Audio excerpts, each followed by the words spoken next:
Apple's removed a controversial mapping app from its store, and the app enabled Hong Kong protesters to track the police. The company says it withdrew the app HK Map Live because authorities said protesters were using it excuse me, to attack law enforcement.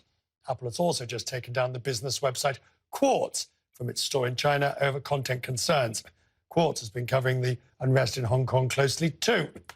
So get out your phones and go to CNN.com or other digital device. Tonight we're asking, are foreign companies operating in China too sensitive, not sensitive enough? Are they too quick to respond to criticism or oblivious to the problems in the first place?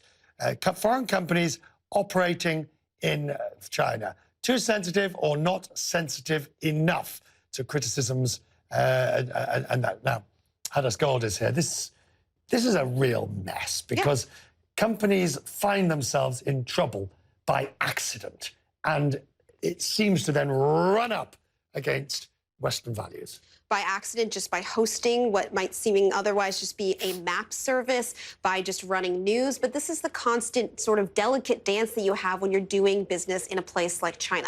The country is so important to so many people's business. If you look at Apple, for example, they removed the HK Map.Live app. And this is an app, just to explain, that helped people track where police activity was taking place in Hong Kong. Now, ostensibly, HK Map.Live says that they didn't in any way condone any sort of action against the police. They were saying it's more for people to understand when tear gases might be deployed somewhere. But Apple says that they removed the app because they received information from Hong Kong security that it was being used to target and ambush police. But so much of Apple's business is in China.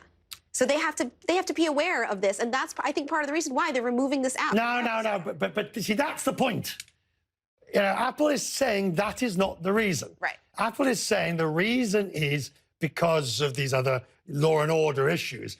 But what many people are saying is we don't believe you. Well, because the takedown comes right after the official paper for the Communist Party of China criticized Apple for hosting this app. This app had been live on their site for a few days already, so why not take it down before? So for companies, though, I guess they are stuck in between the proverbial rock and the hard place. It is very difficult. And think about for Apple, Goldman Sachs estimated just a few months ago that if China was to ban Apple products, then Apple's earnings would drop by 29%. That's not something that they can but Apple would say, I'm putting words in their mouth, but I'm sure Tim would say if he was here, no.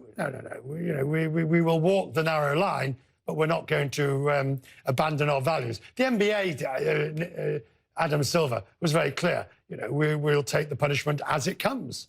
Yeah, but it is a very fine line that they have to walk, but this is the issue with so many businesses in China. We're seeing this everything from clothing designers to airlines to now Apple. So what is the? I mean, what is the perceived wisdom in terms of what the answer is? You do your best and hope, and you do your best and hope that the worst doesn't happen. I mean, this is the thing. I think companies have to decide. Do you think it's better for them to stand on the side of what they may believe is free speech and maybe more Western values, American values? Or do they stand more on the side of making sure that they have good business in China, a place that is increasingly becoming more and more important to companies' bottom lines? Good to see you. Thank you. Thanks. Nice to be sitting here next to you. Ciao.